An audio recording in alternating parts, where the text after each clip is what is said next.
حضرت عبداللہ بن عباس رضی اللہ تعالیٰ عنہما سے روایت ہے، انہوں نے فرمایا رسول اللہ صلی اللہ علیہ وسلم نے سفر میں کبھی روزہ رکھا اور کبھی چھوڑ دیا۔ سنن ابن ماجہ حدیث نمبر 1661۔ حضرت عائشہ رضی اللہ تعالیٰ عنہ سے روایت ہے کہ حضرت حمزہ بن عمرو اسلمی رضی اللہ تعالیٰ عنہ نے رسول اللہ صلی اللہ علیہ وسلم سے سوال کیا اور کہا میں نفلی روزے رکھا کرتا ہوں، کیا سفر میں بھی روزہ رکھ لیا کروں؟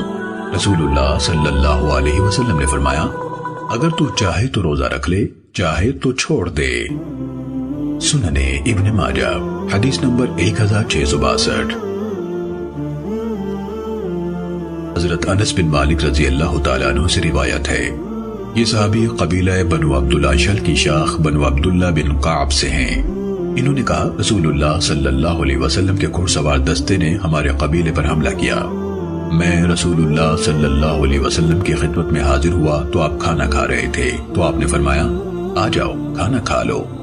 میں نے کہا میرا روزہ ہے۔ فرمایا بیٹھ جاؤ، میں تمہیں روزے کی بات بتاؤں۔ اللہ تعالیٰ نے مسافر کو آدھی نماز معاف کر دی ہے، اور مسافر، حاملہ اور دودھ پلانے والی کو روزہ یا روزے معاف کر دیے ہیں۔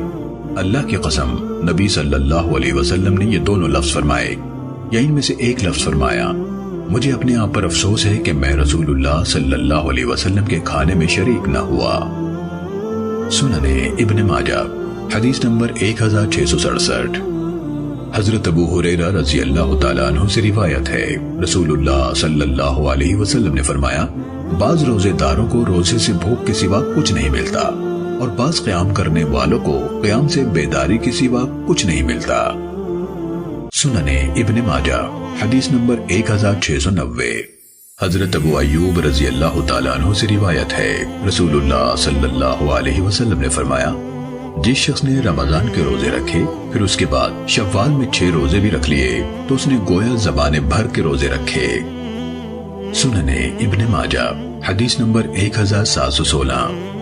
ام المومنین حضرت عائشہ رضی اللہ تعالیٰ عنہ سے روایت ہے، انہوں نے فرمایا نبی صلی اللہ علیہ وسلم کے ہاں رہتے ہوئے ہمیں حیض آتا تھا تو آپ صلی اللہ علیہ وسلم ہمیں روزے کی قضا کا حکم دیتے تھے۔ سنن ابن ماجہ حدیث نمبر 1670۔